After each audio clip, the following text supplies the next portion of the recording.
शायद आप ये समझ रहे होंगे कि ये दुनिया की दूसरी ट्रेन की तरह एक आम सी ट्रेन है, लेकिन आप गलत समझ रहे हैं। ये दुनिया के सबसे खतरनाक वेपन्स में से एक वेपन है। ये train 3 intercontinental ballistic missiles carry कर सकती है और हर एक मिसाइल में 10 न्यूक्लियर वॉरहेड्स मौजूद हैं। ये अकेली ट्रेन एक ही बार में तमाम ईस्ट और वेस्ट कोस्ट तबाह कर सकती है और आप अंदाजा ही नहीं कर सकते ये पूरा सोवियत रेल नेटवर्क है कहाँ पर।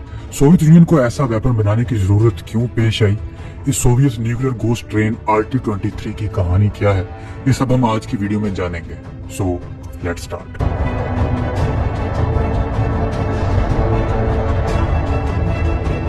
नाइनटीन 1960s में अमेरिका ने सोवियत पर बहुत से जासूसी मिशन शुरू कर रखे थे, जिसके लिए अमेरिका अपने हाई अल्टीट्यूड एयरक्राफ्ट इस्तेमाल करता था। इन जासूसी मिशंस का एक ही मकसद था कि सोवियत यूनियन की न्यूक्लियर मिसाइल साइलोज लोकेशन को ढूंढना कि ये सोवियत यूनियन में कहां मौजूद है। असल में अमेरिका चाहता था कि अगर सोवियत यूनियन से जंग शुरू हो जाए तो इसे पहले से पता हो कि सोवियत यूनियन के मिसाइल साइलोज कहां मौजूद है, ताकि लड़ाई की सूरत में इन साइलोज से मिसाइल लॉन्च होने से पहले ही ज्यादा से ज्यादा इन सोवियत मिसाइल साइलोज को तबाह किया जा सके। अमेरिका काफी हद तक अपने इन जासूसी मिशंस में कामयाब भी हो चुका था और कई साइलोज लोकेशंस का अमेरिका को मालूम हो चुका था। दूसरी तरफ सोवियत यूनियन को भी इस चीज का अंदाजा हो चुका था कि इनके कई मिसाइल साइलोज की लोकेशन अब सीक्रेट नहीं रही। अमेरिका इनके बारे में जानता है, लेकिन सोवियत यूनियन भी पूरा खिलाड़ी था। इसने भी एक कार्ड सबसे छुपा के रखा था और वो था ऐसा तेज तरीन मोबाइल प्लेटफॉर्म जो कि न्यूक्लियर वेपन लॉन्च कर सके। ये सोवियत यूनियन में कहीं भी हो सकता है। अमेरिका के लिए इसे ढूंढना घास के ढेर में से सुई ढूंढने के जैसा था और यही मोबाइल प्लेटफॉर्म यानी कि ये nuclear missile launcher train America के लिए बहुत बड़ा थ्रेट बन गई थी। अमेरिका भी सोचता होगा कि सोवियत यूनियन के एक वेपन का सोल्यूशन निकालो तो दूसरा सामने आ जाता है। सोवियत यूनियन की ये घोस्ट ट्रेन दिखने में बिल्कुल वैसी ही थी जिस तरह दूसरी नॉर्मल ट्रेन होती हैं।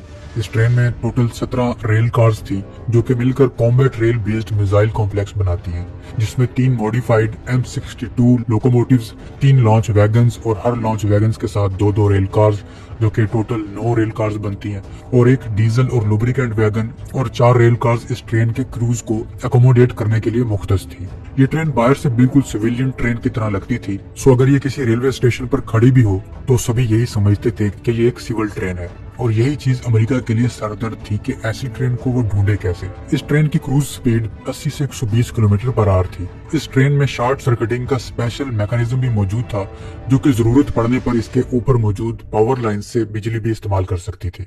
ये ट्रेन 28 दिन तक ऑटोनोमसली भी ऑपरेट हो सकती थी, यानी अगर इसकी कमांड लॉस्ट हो जाए तो ये ट्रेन तब भी उतनी ही खतरनाक है जितनी पहले थी। कमांड लॉस्ट होने के बावजूद भी ये ट्रेन मिसाइल लॉन्च कर सकेगी, जो कि किसी भी वक्त किसी भी जगह से सिर्फ 3 मिनट में मिसाइल लॉन्च कर सकेगी, जिसके लिए इस ट्रेन को हदायत मॉस्को में मौजूद कमांड से मिलेगी।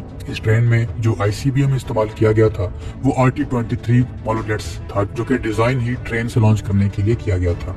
ये दुनिया का सबसे पावरफुल रेलवे बेस्ड ICBM था। इस ICBM की रेंज 11,000 किलोमीटर थी और इसकी मैक्सिमम स्पीड 20 माक तक थी, यानी आवाज की रफ्तार से 20 गुना ज्यादा। इसमें सोफिस्टिकेटेड गाइडेंस सिस्टम था जो कि इस मिसाइल को हाई एक्यूरेसी के साथ टारगेट पर पहुंचने में मदद देता है। इस मिसाइल की सबसे खतरनाक बात यह कि ये MIRV टेक्नोलॉजी से भी लैस था। इस मिसाइल में दुश्मन के डिफेंसेस को भी पेनिट्रेट करने की सलाहियत थी, जैसे कि anti ballistic missile system. Soviet union ने इसी मिसाइल का बाद में साइलो बेस्ड वर्जन भी बनाया। 70s के शुरू में इस घोस्ट ट्रेन पर काम शुरू किया गया था और 1987 में ये सर्विस में शामिल रही और कई साल तक ये घोस्ट ट्रेन पूरे सोवियत यूनियन में चलती रही। अमेरिका अंदाजा ही नहीं लगा सका कि एक्चुअल ट्रेन कौन सी थी। ये वो आखिरी पता था जो सोवियत यूनियन ने उस सूरत में रखा था कि अगर जंग लगने पर इसके साइलो बेस्ड मिसाइल हिट हो जाते हैं तो ये ट्रेन उनकी मदद करेगी। याद रहे, सोवियत यूनियन ने ऐसी एक ट्रेन नहीं बनाई थी, बल्कि ऐसी 36 घोस्ट ट्रेन बनाई थी जो कि पूरे सोवियत यूनियन में घूमती रहती थी। 2005 में इस ट्रेन को एक अमन मुआहदे के तहत रिटायर करना शुरू कर दिया गया और ऐसी आखिरी ट्रेन 2008 में रिटायर की गई। अगर आप समझते हैं कि रूस ने इस जबरदस्त आइडिया को खत्म करके गलती की है तो आप अब भी गलत हैं। रूस अब इससे भी ज्यादा खतरनाक ट्रेन बना रहा है जिसे RS-27 या बारगोजिन प्रोजेक्ट कहते हैं। ये rail based intercontinental ballistic missile है जो कि RT-23 की रिप्लेसमेंट के तौर पर ही बनाया जा रहा है, जो कि अभी अंडर डेवलपमेंट है।